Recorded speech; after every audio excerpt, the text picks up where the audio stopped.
Welcome back to another episode of Games You Never Played. This is Greg from brothersinsanity.com. In this week's episode, we're going to be talking about an awesome old game that I played many years ago called Gazillionaire for the PC.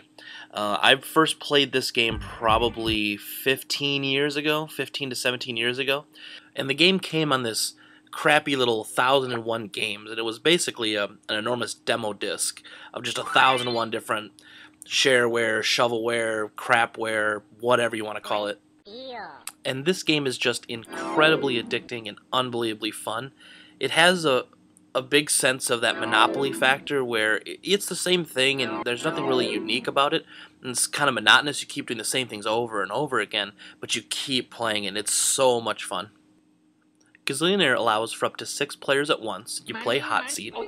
If you don't know what hot seat means, first of all, shame on you. But if you don't know what hot seat means, it's basically turn-based on one PC. So you would take turns, and whoever was playing or whoever was up to play was in the hot seat. Now, the version I'm playing is actually Online Beta 1.0, which is basically the same game, except now it's completely in a web browser. And you can still play the full game as it was meant to be played, up to 6 players, hot seat. Or you can now actually have an online game where you can start a group game, obviously anywhere in the world. I guess I would describe this game as an intergalactic commodities brokerage simulator. Basically what you do is you buy stuff cheap on this planet, you fly to another planet so you can sell it for more money. At the beginning of the game there's a preset amount that you have to earn, or that you have to make up to, a self-worth that you have to catch up to, and that's how you determine who wins the game. You get to choose the name of your company, you choose a ship from about 9 different options.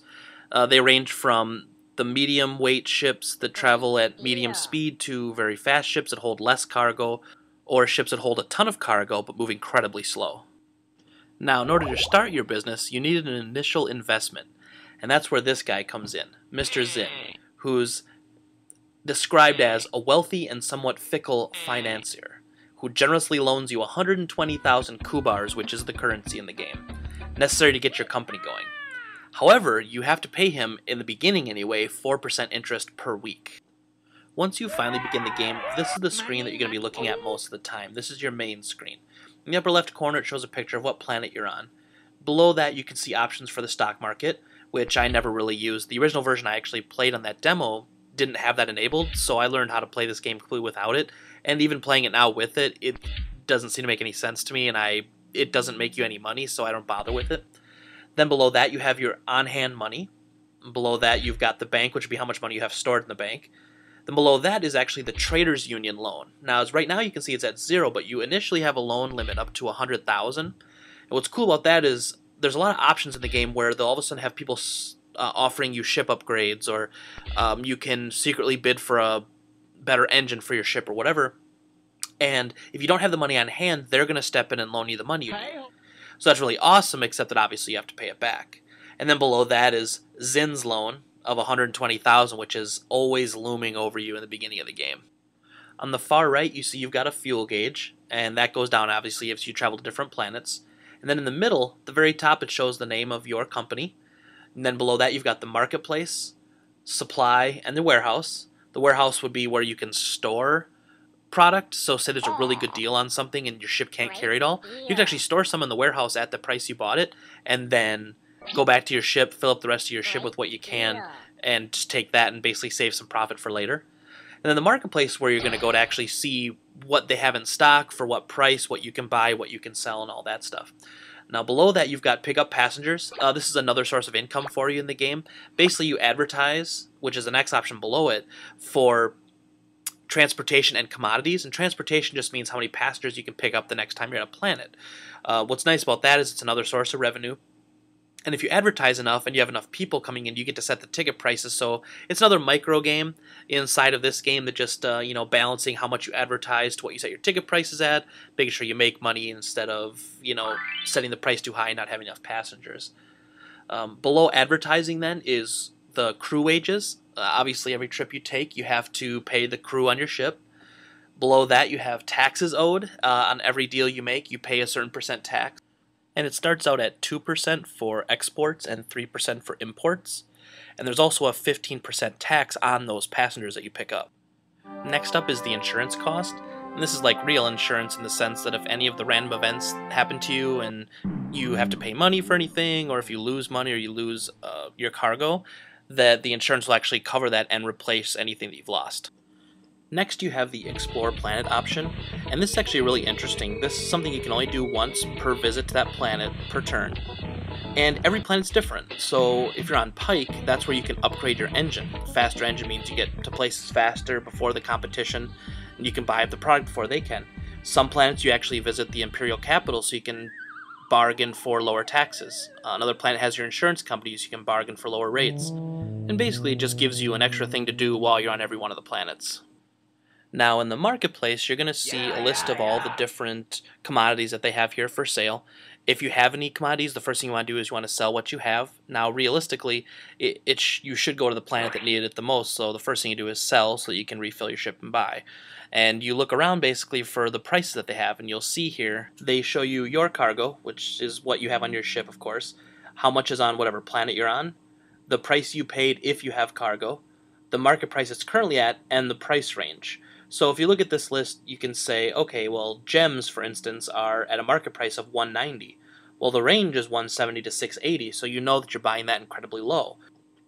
You then want to find the lowest percent planet in the supply area so that you can take that to the planet that needs it the most and make the most money off of it. Once you've picked your destination and you decide to actually leave the planet, that's essentially ending your turn, and that's when all the random events start to pop up. There's many, many different ones. Anything from the Traders Union is offering a ship upgrade to the highest bidder.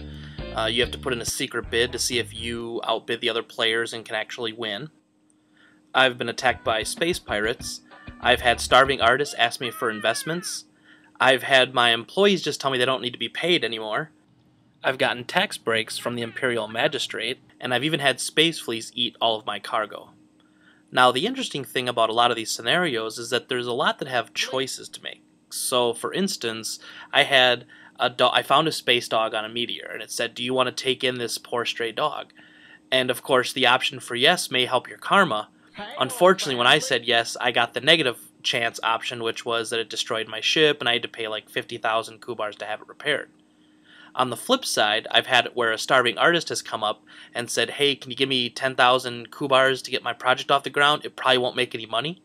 And I said yes, and then ended up coming back that it was a smash hit, and his painting was really popular, and ended up giving me back 50,000 kubars. So there's this really neat randomness to everything, and that's really what makes the game flow so well, because if you were just going planet to planet, buying, selling, that whole thing, it's really fun, but it would get very old very quickly. And when you start throwing in all these random events, and you even get approached by a space pirate who's clearly it's illegal to trade your cargo for his, and it tells you that and everything. But if you choose to, you could take his cargo, make a bunch of money off of it, or you could get busted if it's an undercover sting. There's a lot of these little random options and things, so you have kind of a moral code to live by in the game if you want to, or you could try to be as sleazy as possible to maximize those profits.